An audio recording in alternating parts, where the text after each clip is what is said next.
This is the J. Scott Outdoors podcast on Western big game hunting and fishing, brought to you by GoHunt.com Insider. Research faster, hunt more. Go to GoHunt.com/insider and use the J. Scott promo code when signing up to receive a $50 KUIU gift card. I'm your host, J. Scott, and I live and breathe hunting and fishing, spending half the year in the field experiencing God's creation. I hope you'll enjoy hearing about our adventures. Guys, welcome to the J. Scott Outdoors podcast. This is going to be a great episode with Peter Muennich of the Rocky Mountain Goat Alliance and Stone Glacier backpacks. And before we get to this episode, I wanted to tell you guys about the GoHunt.com Insider giveaway for the month of May. This month of May, they're giving away 3 12 by 14 Davis tent and awning canvas wall tents with a total value of $4,500. And this tent details are it's 12 by 14 water, mildew, fire, and sunforger treated canvas wall tent. Has a 6-inch stove jack, a window, a screen door, a Colorado door, and a 4-column frame. In recent months, GoHunt.com Insider's given away 5 Browning X-Bolt Hell's Canyon speed rifles with a total retail value of $6,350, 5 Zeiss 10x42 Conquest binoculars with a retail value of $4,500, 2 Coues deer hunts in Mexico with a retail value of $13,000 with Dar Colburn and myself, Colburn and Scott Outfitters in Mexico, 4 landowner tags with a retail value of $20,000, a $22,000 Dahl sheep hunt, 100 phone scope digiscoping adapters, and KUIU backpacks, 10 KUIU sleeping bags. So as you can see, being a GoHunt.com Insider member, you have a chance every single month just by being an Insider member to win. All you have to do is be an Insider member. You're eligible every single month for drawings and giveaways. And I get emails every month from J. Scott Outdoors listeners who are also Go Hunt Insider members that have won. I actually, the first month that I signed up as an insider, I won a phone scope digiscoping device. So make sure if you're not a Go Hunt Insider member to go to GoHunt.com Insider, use the J. Scott promo code when signing up. So go to the blue Join Now button, use the J. Scott promo code, and you'll receive a $50 KUIU gift card just for signing up. And I want to thank GoHunt.com Insider for their title sponsorship of this podcast. Also like to thank Elk Hunter and Western Hunter magazines, Utah Hydrographics, Phone Scope, Outdoorsman's, and Wilderness Athlete for their subsequent sponsorships. And you'll hear periodic commercials throughout all of my podcast episodes. And if you use the J. Scott promo code with these companies, you will get a discount. So call them on the phone, send them an email, order stuff online, use the J. Scott promo code. Guys, I want to thank you for all your support of this podcast, and just excited about the draw season. The Arizona elk and antelope draw is out. New Mexico was just released, and lots of good stuff happening. We're waiting for Utah, and Nevada just closed. We'll be waiting on it here in a month or so. So great stuff happening this summer. I want to thank you guys for all your support. You can follow along our adventures at J. Scott Outdoors on Instagram. Our YouTube channel, which is gaining subscribers every single day, J. Scott Outdoors YouTube. Please go on there and check out all of our hunting videos, how-to videos, and all these latest spring turkey hunts. We've got a bunch of videos on there, and subscribe to our YouTube channel. You can also go to jscottoutdoors.com and J. Scott Outdoors on Facebook, or just my personal J. Scott Facebook. I thank you for all your support. If you want to send me questions or comments, you can do so at jscottoutdoors@gmail.com. I love getting feedback from you guys, the listeners. And let's get right to this episode with Peter Muennich. Welcome to the J. Scott Outdoors podcast. Today I've got Pete Muennich from Bozeman, Montana. And Pete is the founder, the president, and the chairman of the board of the Rocky Mountain Goat Alliance.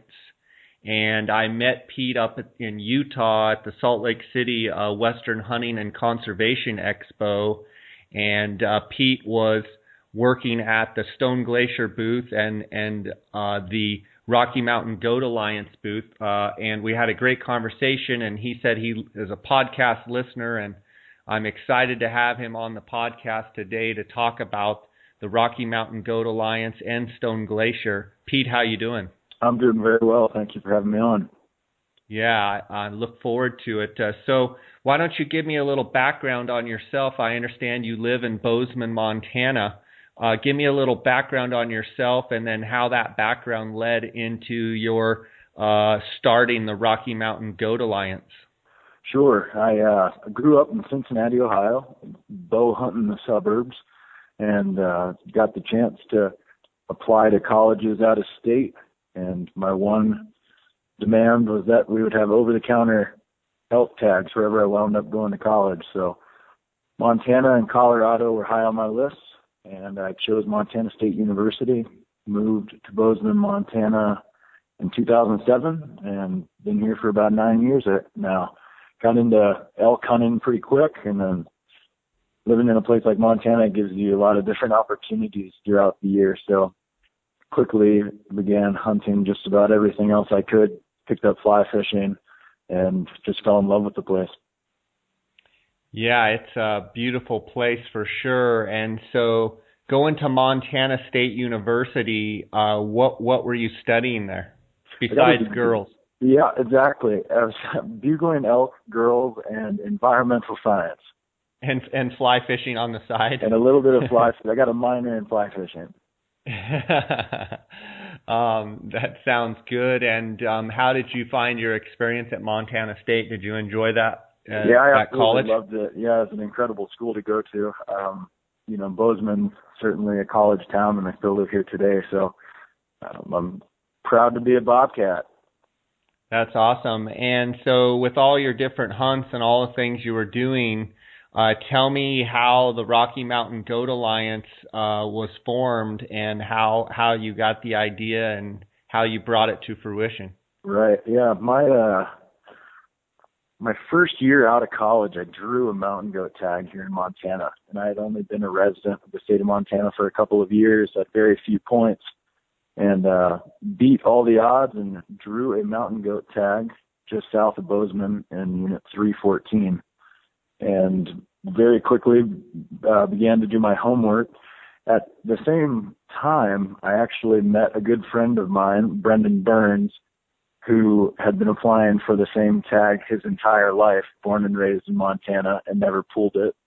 And so we had an interesting introduction there, and he offered lots of advice to the district, became very close friends with the biologists in the area, and asked all the questions I could, did a lot of scouting. I really had little to no experience mountain hunting at that point, and just kind of dove in head first. Wound up harvesting a mountain goat on Thanksgiving morning that year, and can confidently say that one goat pretty well changed my life. I'm just absolutely fascinated with mountain goats from that whole hunting experience. And the Goat Alliance didn't come around for a couple years later. I began going on every mountain goat hunt that I could, inviting myself on some, getting invited on some of them, and just completely feeding my obsession for mountain goats. And in the meantime, got my first real job out of college. I was the marketing director of Schnee's, which is also a Bozeman-based company. So throughout my time at Schnee's, I got to begin the notorious trade show circuit. So in 2013, I went to my first sheep show, which is the annual convention the Wild Sheep Foundation hosts in Reno, Nevada. And that was the same year that Montana's governor bighorn sheep tag sold for $480,000. And I was new to the trade show scene. I was new to the auction scene. That is obviously a lot of money for a broke college kid in Bozeman. And I was just fascinated to find out that 90% of that $480,000 was going home to Montana for bighorn sheep conservation and management. I was home from that trade show for about 48 hours and visited our local Region 3 Fish, Wildlife, and Parks office and sat down with regional biologist Julie Cunningham, who's a very good friend of mine. And I just very simply asked her if there was any volunteer opportunities available for mountain goat work, if there was any kind of organization, if there was any kind of fundraising, just trying to feel out where and how I could get involved with mountain goat conservation. And her response was, no, there's not, but I've been waiting my entire career for somebody to walk in here and say that to me. So we hit it off. She's a goat nut too, and we just hit it off, and that turned into a lot of early morning coffees and conversations in her office. So once we formulated the idea of a nonprofit conservation group specifically focused on mountain goats, we needed to figure out what we were going to do. You know, we didn't have any money. We didn't have any infrastructure. It was kind of just a kid and a biologist that wanted to do something. So our inaugural project, Julie turned us loose on a pocket of mountains on the Idaho-Montana border where she had been getting reports of mountain goats, and she had actually seen a few herself looking for bighorns from an aerial survey. She found half a dozen goats in a pocket of mountains that wasn't supposed to have any goats on it. According to Idaho and Montana, who both share the mountain, there were no goats, but sure enough, they were showing up. So our inaugural project was to have a ground survey. So I organized a couple of volunteers to do a backpack trip, just a long weekend up into this area, and we documented 52 individual mountain goats. Unbelievable. And it was unbelievable. So this area, Randy Newberg also lives here in Bozeman, and Randy had been, I think, was the first person to convey a sighting to the biologist. So she reached out to Julie and was like, hey, I'm down here almost in Idaho, and we're seeing mountain goats in an area where there's not supposed to be any. So it turns out these goats, about 10, 15 years ago, a couple of them came out of the Madison Mountains. Madison Mountain range, traveled south past Quake Lake, and inhabited a pocket of mountains that I refer to as the Henry Mountains. Some people say the Henry Mountains don't exist, so call them what you want to call them, the southern tip of the Madison or the imaginary Henry Mountains. And so we spent the weekend up there, found 52 goats, filmed, photographed, documented every single sighting, and came out and turned all of our findings over to Montana Fish, Wildlife, and Parks, specifically Julie Cunningham. And a couple months later, a hunting season was proposed in there. 2 tags were issued for 2014. And Region 36120 exists today in Montana due to that survey. So right out the gate, we just had all this momentum and this really successful project, and a lot of really good public feedback. There were tons of guys out there that love goats and just didn't have any opportunity to be involved. So being a young nonprofit with no money, we have volunteer opportunities. We don't so much have big checks we can write to you, or we didn't at the time. But we did have groups of guys that were willing to go break a sweat and donate their time and their backs to mountain goat surveys. So conversations began formulating in several different states that year, with other people wanting to do similar things and assist their local biologists with similar projects. And flash forward to last summer, I think we had conservation projects in 6 different states. That's fantastic. What states were those in? Yep. So we started in Montana. We still annually do projects in Montana. The next state we moved into is South Dakota, which, believe it or not, has a resident population of mountain goats in the Black Hills. And the Black Hills have been closed to hunting for over a decade, and we have surveyed in conjunction with the South Dakota biologists for 2 years. This April will be our third annual South Dakota project. But last fall, South Dakota reinstated their hunting opportunities. So 2 tags in South Dakota that had not been around for over a decade. And then from there, we've worked in Utah, in the Willard Peak area, a really well-known mountain goat population just north of Salt Lake City, up above the town of Ogden. We've worked in Washington, outside of Olympic National Park in the Cascades. We're formulating projects in Nevada, down in the Ruby Mountains, as well as Idaho and the Palisades, and Colorado's on the short list as well. That's fantastic. What about Wyoming? Do they have any goats? Wyoming's got goats. They don't have tons of goats. They do have a limited hunting opportunity in Wyoming in a handful of spots. We have not yet been involved in any conservation efforts in Wyoming as of yet. Okay. And so you've got this momentum, you've got these surveys, and you've been able to bring awareness and bring new hunting opportunities to the table. My question to you, as the founder and president and chairman of the Rocky Mountain Goat Alliance, so what is your mission? So our mission, in a nutshell, is going to be the expansion and enhancement of mountain goat conservation across the North American continent. So what that means is better herd management, more public focus and public funding behind conservation efforts, and raising the bar for mountain goat awareness and overall conservation across the continent. That's fantastic. So speaking about mountain goats, tell me a little bit about the animal themselves and some of their behavior and some of the things that you've witnessed and where they live and elevations and just some behavioral patterns and what have you. Talk to me a little bit about the mountain goat itself. Yeah, they're an incredible animal. They are, an evolutionary anomaly. They're very unique. The genus of the mountain goat is Oriomnos americana, and the mountain goat is the only living species within that genus.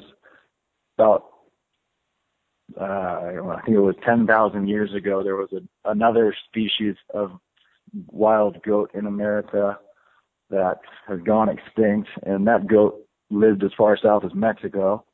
And it's called the Harrington's mountain goat, which is a species of mountain goat that went extinct a long time ago. So since the extinction of the Harrington mountain goat, the Rocky Mountain goat, as we call it, has been the lone survivor of the genus Oriomnos. The closest North American relative a mountain goat actually has is a muskox, and people don't often associate the two. After that, they have some close relatives in Japan and China, but pretty unique on all fronts. For sure. And for those people that aren't very experienced, it's really hard to tell a billy from a nanny. Talk to me about their horn structure and some of the differences in the body types and horn characteristics and what have you. Sure. Gender identification is obviously, the downfall of the mountain goat, whereas every other species we hunt in North America is fairly easy to identify, the boys and the girls. The mountain goat is cursed with very similar attributes between the two genders and can result in the unwanted harvesting of breeding age females, which is really detrimental to any population, specifically of a population of mountain ungulates that reproduce as slowly as mountain goats do and exist in such small numbers as mountain goats do. So almost more important than being able to tell the difference of the boys and the girls is understanding why you need to know the difference between the boys and the girls and the repercussions of harvesting nannies. And that's what we're going to be focused on a lot moving forward in 2016. A lot of our energy and a lot of our funding is going to be focused on public education initiatives to educate sportsmen and hunters across the continent and every state and province that hunts mountain goats to increase the awareness of the ecological repercussions of removing these breeding age females that are so valuable to these populations. But with that being said, the noticeable differences between the nannies and the billies, there's going to be a couple of major things. The billies are obviously going to be a bit larger. Billies are going to carry more mass in their horns. They're going to have a real nice, smooth, gradual curvature of their horns, whereas a nanny is going to have more of a straight horn with a kink and kind of a pencil-thin appearance to it. Both the nannies and billies possess scent glands behind their horns, but the billies are more often noticeable at a distance. A large, mature billy is going to just have that total gorilla look to him, where he just looks like a silverback walking on a ridgeline. Huge shoulder, huge beard, carries himself slowly and confidently, and is often alone. The nannies are going to be in small family groups with their kids, and more often to have young billies hang out with those groups as well. The biggest way to tell the difference, I should say, the nail in the coffin is to see them urinate. And the difference between the two being, just like a lot of animals, right, when they get out of their beds, they're likely to urinate, and a billy is going to stretch out like a thoroughbred horse and pee in between all four of his legs there, and the nanny kind of squats like a dog. So that is the undeniable attributes that will determine gender for people that are looking at them through a spotting scope. That's great stuff right there. Let's take a quick break to hear from our sponsors. Tired of relying on out-of-date numbers, spending too much on hunting consultants and seeing too little results? With Go Hunt Insider, the old way of doing things is over. With the introduction of Draw Odds and Filtering 2.0, you'll have access to the most accurate, up-to-date information in the industry. You can filter by state, species, trophy potential, weapon, specific days or months of the year, harvest success rate, male to female ratios, and much more. All of this leads to easily finding the best hunt for you. So what are you waiting for? Visit gohunt.com/insider and join the movement. Use the J. Scott promo code when signing up and receive a $50 KUIU gift card. Since 1982, the Outdoorsman's in Phoenix has made it their goal to provide the very best customer service combined with the latest and greatest optics and accessories in the business. Outdoorsman's is the leading designer and manufacturer of high-quality tripods and mounting accessories for any hunter's optical needs. Go to outdoorsmans.com or call 1-800-291-8065 and use the J. Scott promo code to receive 10% off all Outdoorsman's packs and pack accessories. Okay, Pete, so you told us how to distinguish between a billy and a nanny, and you had talked about the detrimental effects of harvesting a breeding nanny. Go into that a little bit further and explain those ramifications, and maybe answer the question of a breeding nanny has how many years to produce young, and maybe when do they rut also would be a question I would have. Sure. So a couple things to touch on there. And let me say first and foremost, every mountain goat population is different. This just being the general rule of thumb, but we certainly have mountain goat populations that are doing tremendously well. The Willard Peak herd in Utah, the Crazy Mountains of Montana are both examples of that, where biologists are actually dealing with too many goats. That is not the norm, but that being said, that situation does exist. But as far as what makes a breeding age female and why she's so important, mountain goats don't reproduce until their fourth year of life. And with reproduction rates at 65% and average life expectancy of 8 years in the wild, only one female goat may only successfully contribute 3 to 4 kids in her entire life. So you start comparing that to a white-tailed deer, and it starts to paint a pretty obvious picture to the average sportsman. It's just a really slow-moving population, and they're just sensitive.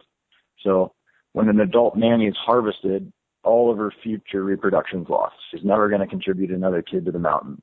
And mountain goats live in what we call a matriarchal society, and that's where the nannies play a key role in educating younger goats about seasonal habitat use and,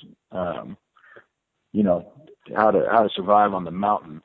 So the loss of a dominant nanny can also affect the short-term survival of the entire herd. So we believe that the mountain goat hunter has an elevated responsibility to fully understand those consequences and know that the decisions they make in the field that day are going to have repercussions long after they pack that goat off the mountain.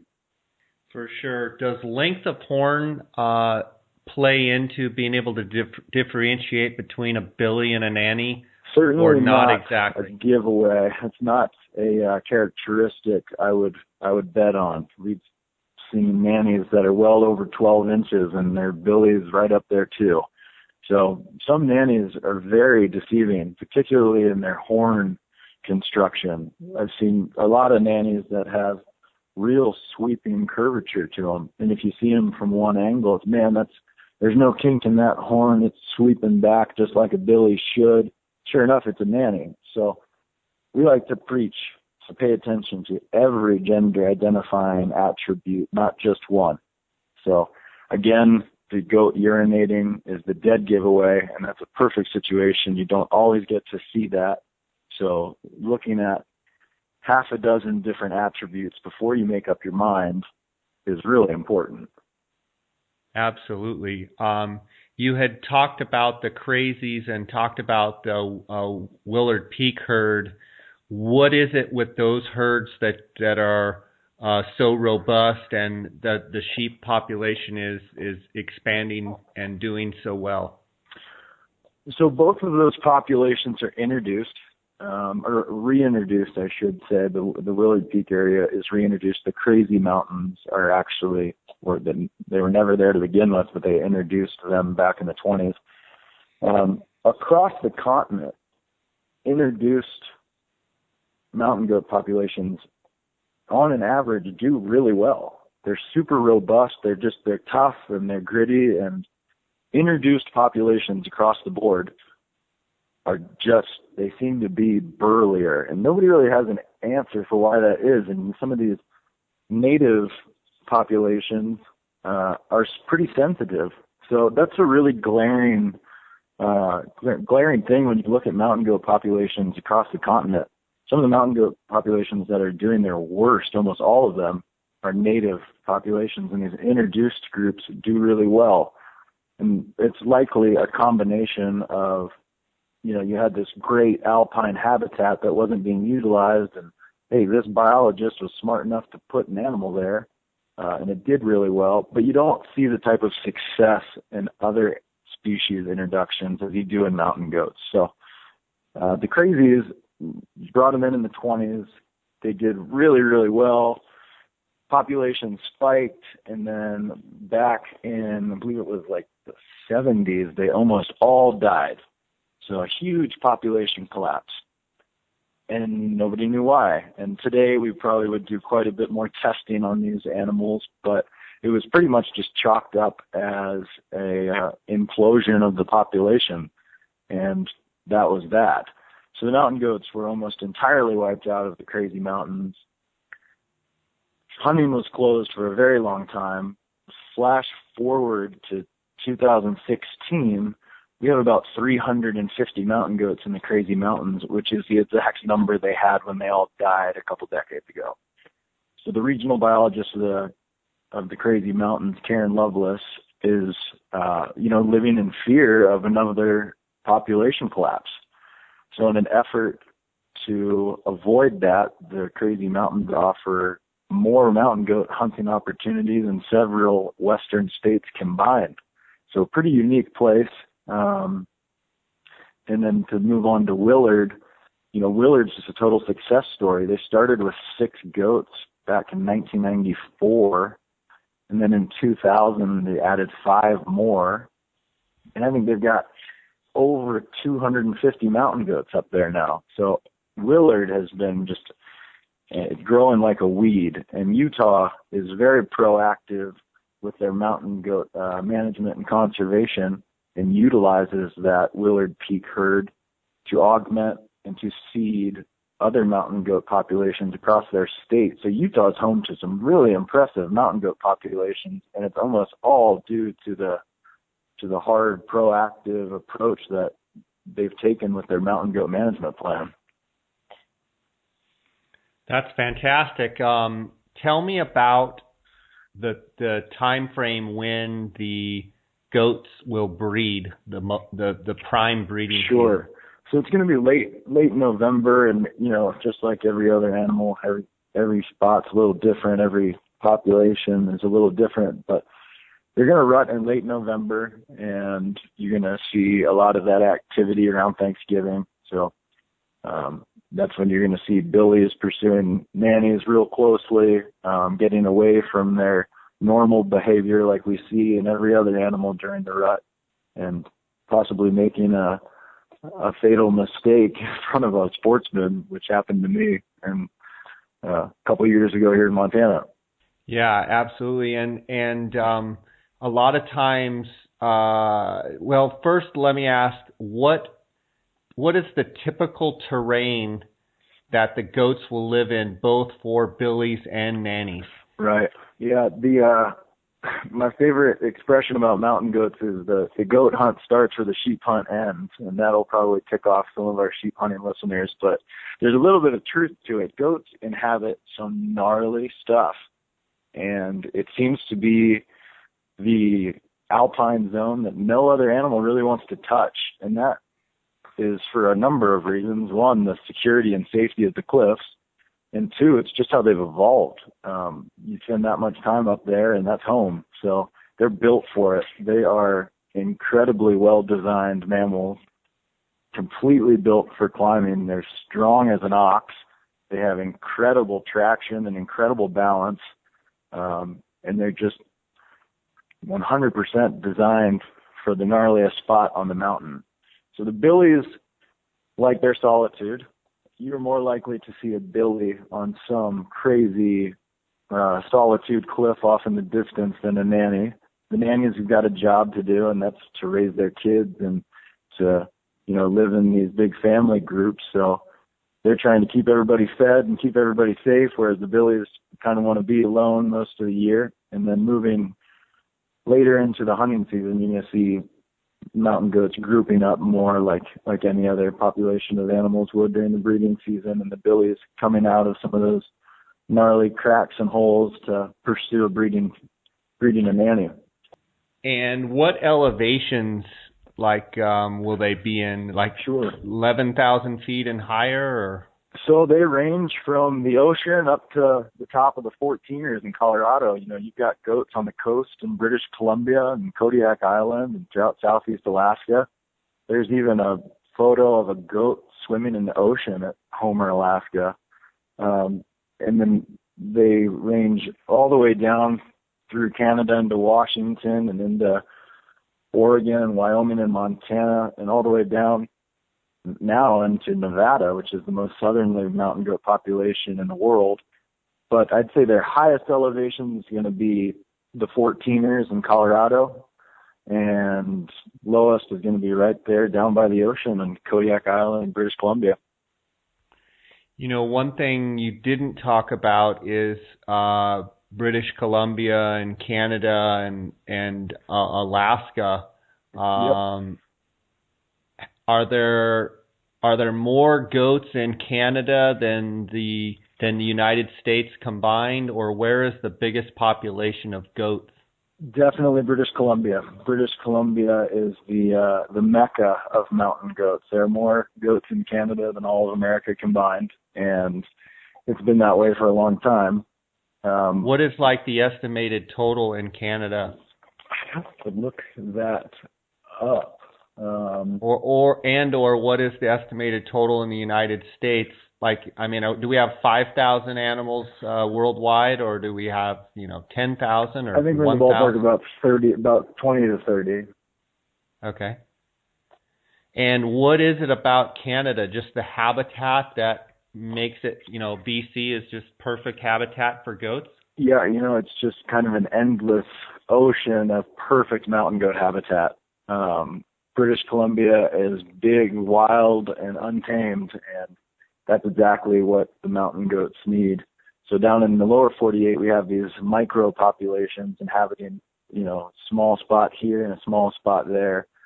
In British Columbia, it's a huge swath of land that runs almost the entire province is mountain goat country. So just the expansion and the remoteness of that perfect habitat, I think, is what bolsters their numbers so high there.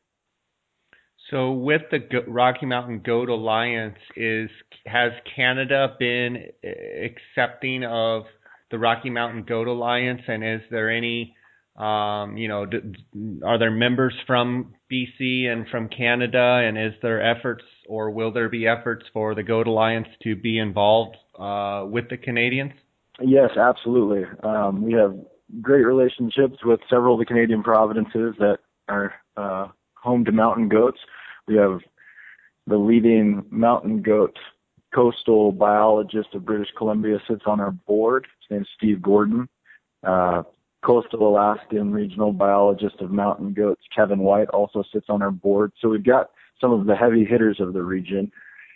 British Columbia gets tricky as far as orchestrating a volunteer effort because of the remoteness of the country, whereas in South Dakota or the Crazy Mountains or anywhere else that we work, access, all things considered, is doable. British Columbia, the expanses are so big, you just simply can't get people out there. So now that the organization is growing and our membership's growing and our fundraising is expanding, we have the opportunity to influence mountain goat conservation through other avenues rather than grassroots boots on the trail. We can start writing checks, and we can start funding research, and we can pay for the helicopter time. So moving forward, in places like Alaska and British Columbia, rather than seeing these large organic movements of volunteers hitting the trails, you'll likely see more funding behind province and state projects. That's great stuff. It sounds like there's a big groundswell and a lot of momentum, behind you. Yeah. What was the year that you started the Goat Alliance again? I walked into Julie Cunningham's office on January of 2013. We incorporated and became a federally tax-exempt 501c3 nonprofit about a year later. Fantastic. So, I mean, literally the alliance is basically brand new. It's not too old, and it's already had some great things going on. Yeah. Back to one question that what do billies, mature billies and mature nannies weigh in pounds? Sure. The best comparison I've heard is that of a mule deer. So your average mule deer is going to be in the ballpark of 120 to 180 pounds, but a big mule deer buck is going to go over 200 pounds, and he's going to be a 250-pound just giant. Mountain goat kids are the smallest North American ungulate going into their first winter. So that means 6-month-old mountain goat kids are the smallest North American animal that we hunt. So they've got a pretty tough hand dealt to them going into their first winter on the mountain. Is that a function of when the breeding season is and when they're born? What is the gestation? What is that gestation period of 180 days? Yeah, it'd be late November to mid-May. The kids are all going to start showing up mid-May. Everywhere's a little different, but they'll start showing up then. and putting their growth rings on their horns every winter. That's awesome. They're cute little buggers too, aren't they? Oh man, they're adorable. Yeah. That's fantastic. Well, what do you say to the person out there that says that hunters are not conservationists, and if you're trying to conserve and protect an animal, why would you hunt them? What would your answer be? Sure. That person would unfortunately be highly uneducated on the topic, but the raw financial figures behind where management dollars and conservation dollars come from is just completely undeniable. Hunters are the guys cutting the checks and keeping these animals on the mountain and employing the people that take care of them on a day-to-day basis. And there's just a completely undeniable aspect of our Pittsman-Robertson Act and where this money is actually coming from. So the hunters are passionate about it more so than anyone else. And, you know, the mountain goat kind of lives out of sight, out of mind to everybody else. And we are trying to change that. Is it somewhat frustrating to you? And obviously it is, because you're so passionate about it and you started this alliance. Some of the other animals getting huge attention and huge dollars thrown at it. It just seems like, you know, animals like the Rocky Mountain goat were forgotten, and you're trying to change that. But still, I've got to think it's frustrating to see some of the other animals get way more conservation dollars and way more attention. And, you know, what can be done to bring more light to the situation? Right. The alliance can be done. That's a big part of why we started it, to raise the exposure and to raise the awareness. You know, if we had 4 different species of goats in America, maybe they'd be more popular to the very affluent trophy hunters that so generously fund sheep conservation. That being said, there are some pretty diehard goat guys out there, and I think a lot of people, the enthusiasm I get to see on a day-to-day basis is people are really passionate about mountain goats and really just didn't have anywhere to channel that. And the mountain goat is really special and is really important to a lot of people in North America. And, you know, the conservation movement just wasn't there. So now it is. And we're just going to try to keep our momentum and make the biggest influence we can. That's fantastic. Well, let's take a quick break here, hear from our sponsors. Utah Hydrographics is in the water transfer printing service, and they are open to whatever you can dream up. Choose from a wide range of camo patterns, designs, and colors. Whether it's guns, bows, tools, rifle stocks, vehicles, steering wheels, fenders, dashboards, paint guns, fishing rods, cups, tripods, watches, knife grips, helmets for a local sports team or for your motorcycle, picture frames, mailbox, animal skulls, you name it, they can probably do it. Utah Hydrographics loves taking things that are general looking and turns them into something that looks fantastic and eye-popping. Give them a call and see what they can do for you and receive up to a 10% discount by using the JScott16 promo code. Visit them at utahhydrographics.com or on Instagram at Utah Hydrographics. Whether you are interested in elk, deer, antelope, bighorn sheep, or moose, Western Hunter and Elk Hunter magazines will bring the adventure to your mailbox. These publications feature articles on the finest hunting gear, tips and tactics from experienced hunters, field judging trophies, glassing techniques, calling strategies, and much more. To become a more knowledgeable and skilled hunter, subscribe today. Go to westernhunter.net/JScott and enter your email address for a chance to win a $1,500 credit towards any Swarovski product.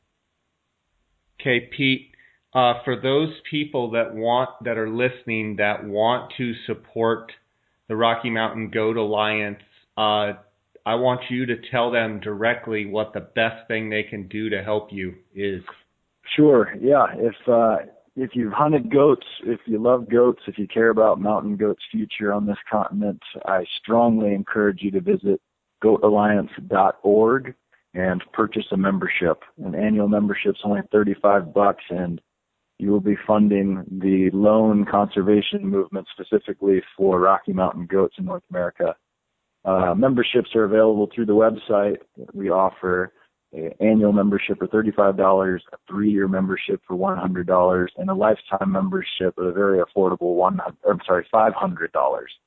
So several different opportunities there. If you're an outfitter or a guide or a taxidermist who would like to be a business sponsor of our organization, they're available for $250 a year, and we provide exposure through our newsletter and our social media platforms, and you too will be helping fund the leading conservation efforts for goats.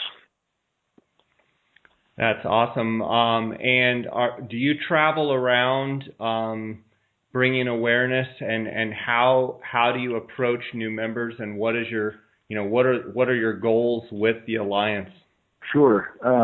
Definitely expansion of membership is high on the list, and we solicit the majority of our members through trade shows. So through the wintertime, we travel the country and kind of shout from the mountaintops what we do here at the Goat Alliance at trade shows, and we do very well at trade shows soliciting memberships. Our goals would be to increase volunteer opportunities for members, to get people out on the trails, and then the most important thing that we're focused on moving forward is this public education initiative. So whereas these volunteer efforts have great side effects just maybe on these very local small scales, the educational project we're working on has the potential to positively benefit mountain goat populations across North America overnight. So you provide state-of-the-art educational materials to mountain goat hunters from Nevada all the way up to Alaska, and you suddenly have made a big impression on every mountain hunter that's going to be pursuing mountain goats. So whereas our volunteer projects are very localized, the educational efforts have an opportunity to create a continental-wide move in the right direction for mountain goat conservation. What do you see as the single biggest threat to mountain goats, the animal themselves? Sure. Mismanagement is a dangerous thing. You see mountain goat populations that perhaps get overhunted for too long, and due to their reproductive cycles are very slow to recover, if ever. So a lot of states, Montana included, our public interest and our funding is focused in other areas where you have a mountain goat population that'll get surveyed once every 4 or 5 years. And we've got sheep populations that get counted once, maybe twice a year. So refocusing some of our public attention and our funding to the mountain goat can solve a lot of that. So that's where we step in and assist, donating our time and our boot leather to increase the management. That's great stuff. My wife and I spend the summers in Colorado, and for about 5 years we were in Vail, Colorado, and we used to do quite a bit of hiking in the Gore mountain range there, and it was really cool. We hiked up to Gore Lake, and as soon as we crested over the hill and could see the lake, I looked up kind of to the left of the lake, kind of like, up like 200 or 300 yards. And I couldn't really tell what it was because it was still far enough away, but I thought for sure it was a mountain goat. And there were kind of little patches of snow around and such. And it was kind of one of those where we were kind of squinting, and it was in the trees and it wasn't moving. So we just decided we'd keep walking towards the lake, and we kind of went through some trees, and we came around, we got to the lake, and by the time we got to the lake, that goat had seen us and actually walked down to us. I had my backpack and my fly rod. I was going to try and catch a couple of cutthroat trout, and I didn't even know if there were fish up there, but as I was putting my rod together, the goat kind of breaks out of the trees and we spent the better part of the afternoon with this Billy, and we got some phenomenal photos, and he just kind of followed us around all afternoon, and it was an unbelievable experience, something we've got a few pictures hanging in our house,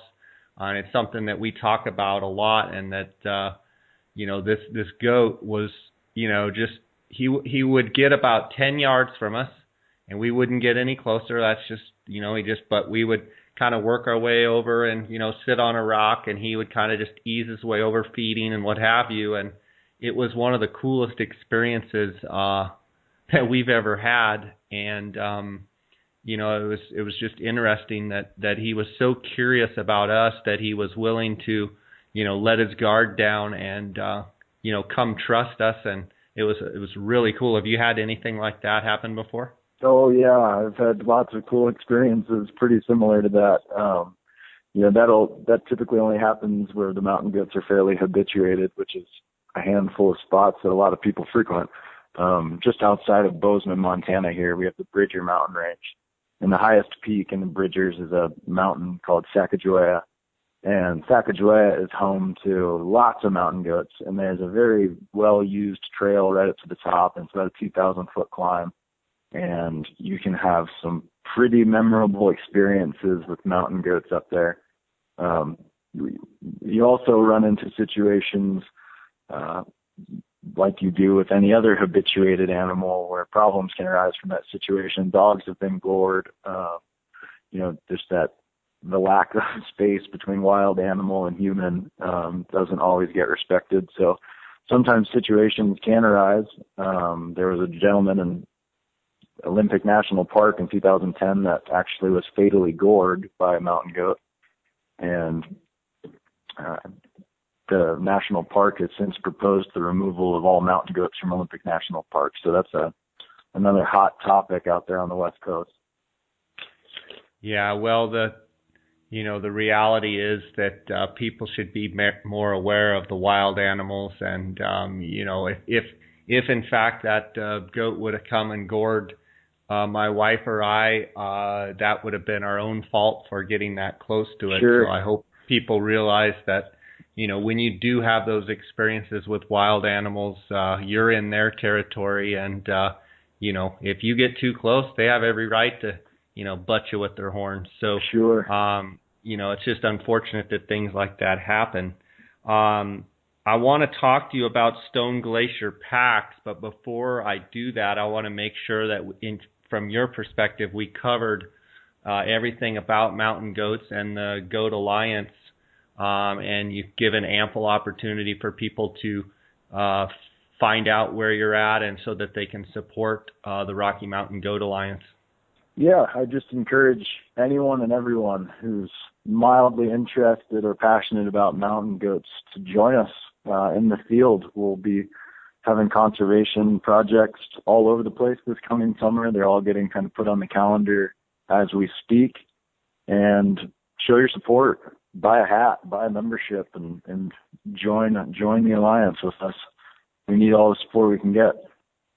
Yeah, and I would even go as far to say, Pete, is I'm going to join right after we talk here for sure. Very good. And the reality is I may never hunt mountain goats, but it comes down to supporting an animal that other sportsmen do get to enjoy, and $35 a year to support an animal in a conservation group is nothing. I mean, we spend $35 when we go out to dinner and have a couple hamburgers. So, it's I appreciate you saying, the people that are passionate about goats, but I would encourage the listeners who live down here in Arizona that don't even have, I've got a bunch of listeners in Arizona all over the country, but even if you don't have mountain goats, know that your $35 is going to go to an organization headed by Pete, who has an extreme passion to keep the animal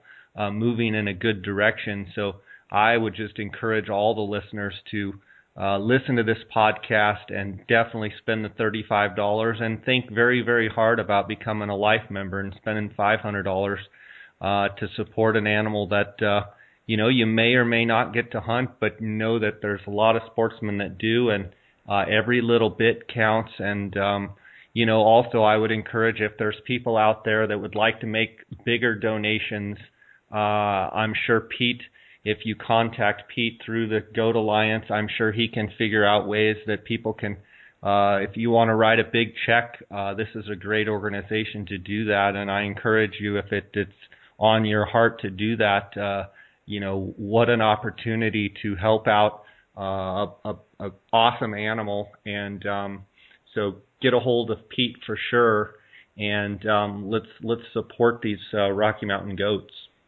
Very good. Thank you very much.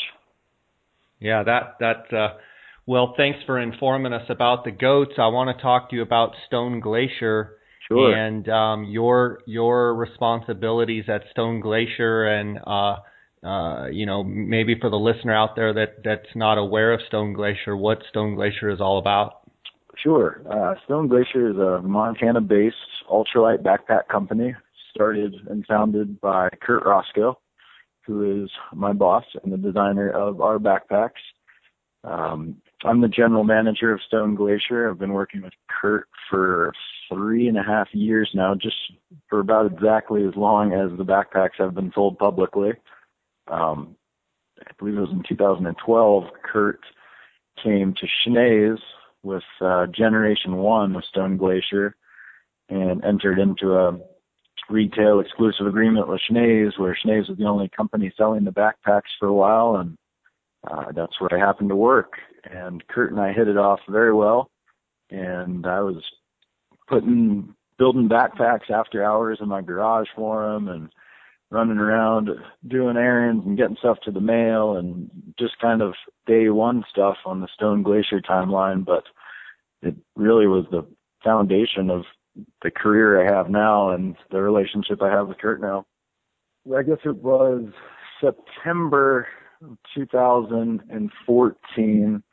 I left Schnee's to pursue Stone Glacier full time, and that same winter we rebuilt our website. We got a shop here in Bozeman, moved operations out of our houses and into our big shop and showroom that we now have in Bozeman, and just kind of poured gas on the fire. It was obvious that we were on to something pretty good here, and Kurt had designed an extremely well-engineered product, and people were into it. So we decided to jump right in, head first into it, and it's been a lot of fun, and it's been very successful. Tell me about your different backpacks. I actually have a brochure in front of me that you gave me when I was at the Conservation Expo, but explain to people that don't know about your packs a little bit about them. Sure. So it's an ultralight modular designed backpack on an external frame.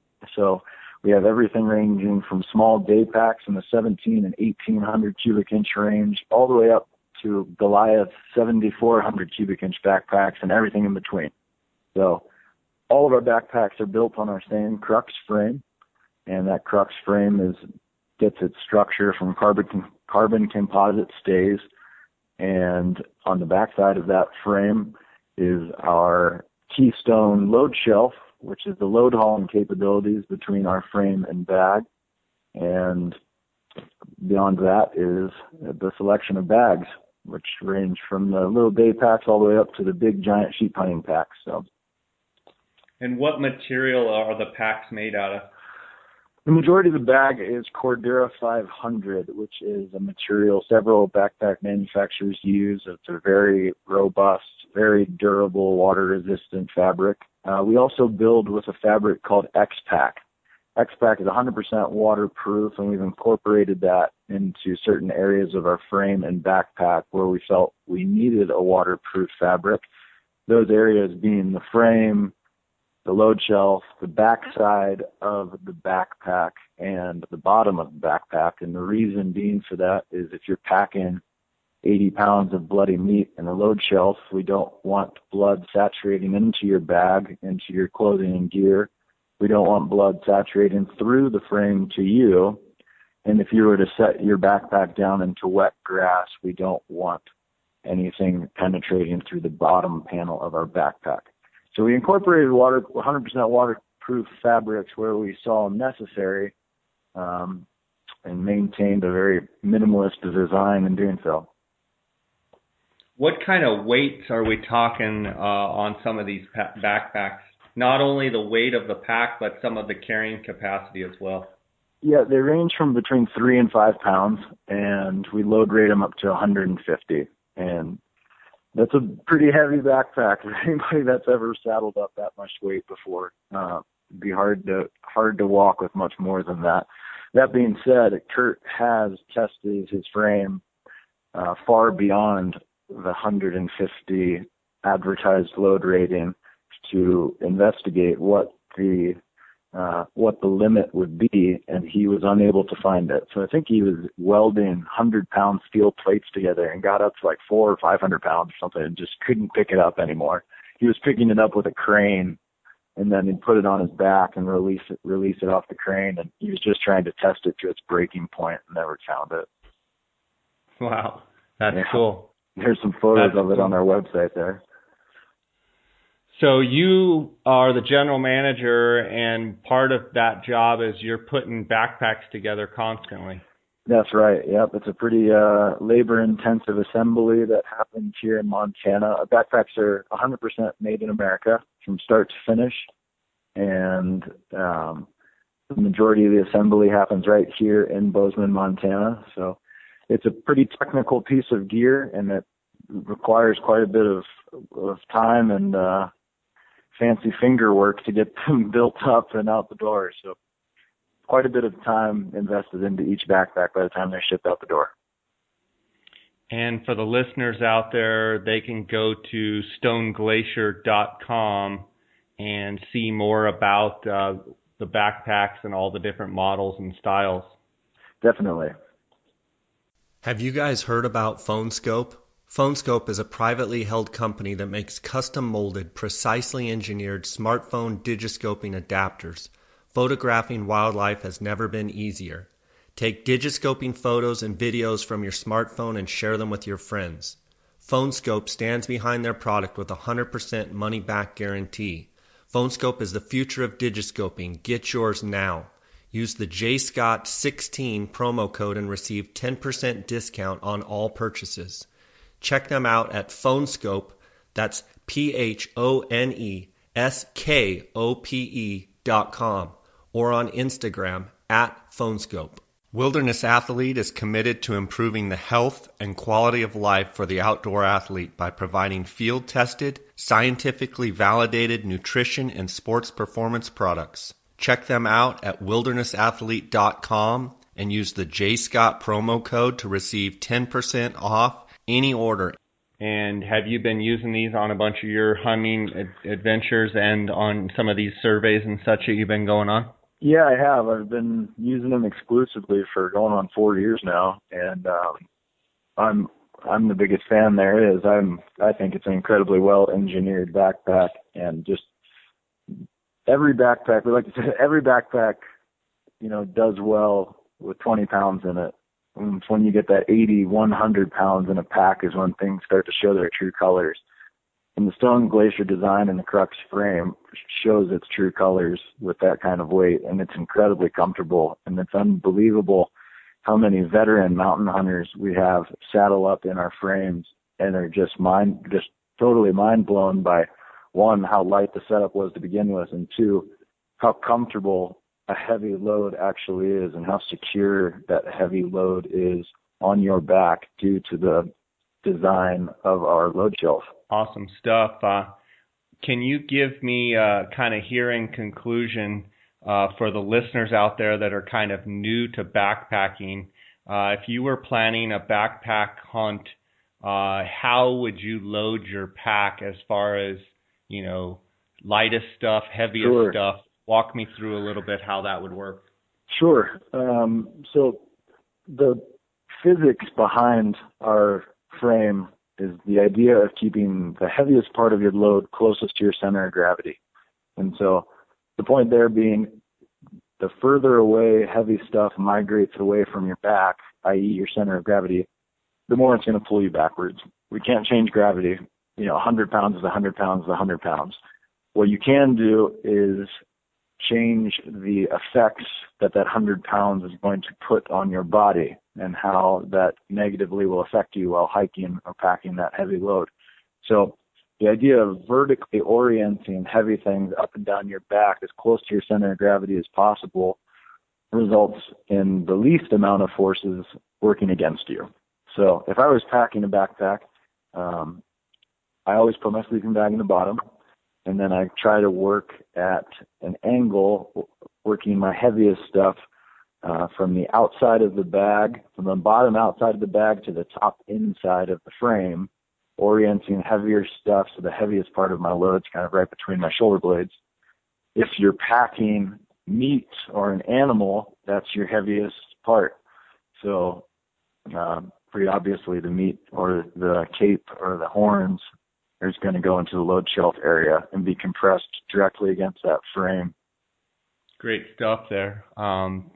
Thank you for those tips for sure. And thank you, Pete, for being on. We had a great time today. And I just encourage anyone out there listening to, one, check out stoneglacier.com, and for sure to check out the Rocky Mountain Goat Alliance. And you said that the website is goatalliance.com. Is that correct? .org. .com will get .org. you there, but the domain's .org. Okay, .org. And how's things in Montana? Has spring finally started to sprung? Or Yeah, I think they forgot to have a winter. It's about 52 and sunny outside right now, so I think there might be some bears walking around out there. Really? So didn't have much of a winter at all? Pretty mild, yeah. We had some good snow in December, and then things kind of tapered off pretty quickly there. Now, you guys can still get some pretty healthy snows in March and April, right? Yeah, maybe even May or June. Yeah. What are the rivers? Are the guys getting fired up, and you starting to see more drift boats in town and such?